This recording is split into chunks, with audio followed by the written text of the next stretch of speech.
Welcome back. Aaron Ninness here from Denver, Colorado, your mortgage professional. Another episode of How Much Can I Afford?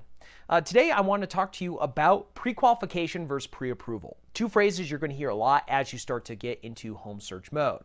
Now, you go out, you meet with a real estate agent, and chances are they're going to ask you, have you talked to a lender yet? And what they're trying to define is if you've been at least pre-qualified. Meaning, have you submitted an application to a lender and started the process of getting home financing? Now, I can tell you here in the Denver market, getting financing is a really big deal, not because it's tough. In fact, the landscape on the mortgage world is really nice for getting financing. But with it being competitive, if you're writing offers, a good listing agent who's on the seller side is going to call your lender and verify how much you've done.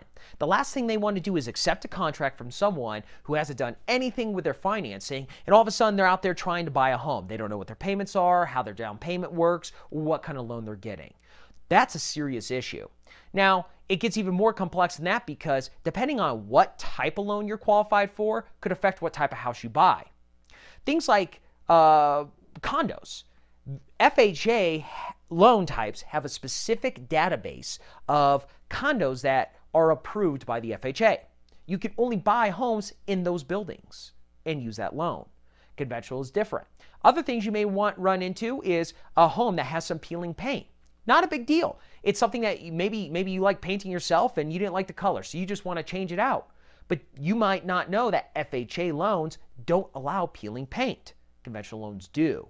So knowing what type of loan and getting pre-qualified is a big portion. Now, what about this other word, pre-approved, right? Well, here's your difference. Pre-qualification is kind of a garbage in, garbage out mentality. If you put on the application that you make $10,000 a month and that you have $50,000 in the bank for your down payment, and I never verify that, you might be pre-qualified because the information I have shows that you should have no problem getting a loan. But then pre-approval is where I verify your information. I ask you for things like W-2s, tax returns, pay stubs, bank statements, and I go through those to make sure it matches what's on the application. Well, let's say that $10,000 is because you're self-employed, and that's what you get in gross receipts from your business. But after you get done writing off everything, paying employees, you only make $2,000. Is that going to change what you are qualified for? Absolutely. And so that's why pre-approvals are so important. Now, for myself, when we do a pre-approval, we're basically saying that you're almost done with a loan. All you need to do is find a property that meets the guidelines of the loan type you're looking at. Go out, have fun, search.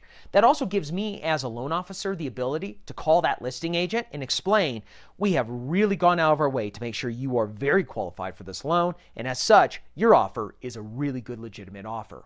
That's how we are more competitive in a market where there's a lot of people who want the same home you do. So pre-qualification, that's the first step.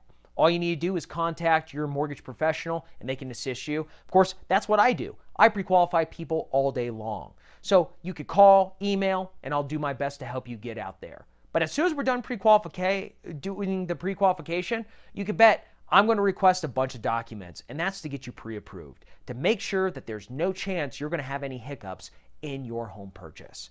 After all, nothing's worse than finding a perfect home and then being told you can't have it. So get yourself pre-qualified first, then get yourself pre-approved with your chosen mortgage professional. If that happens to be me, I'd love the opportunity to show you how easy it is to buy a home. Otherwise, thanks for watching. Hopefully you learned a little something.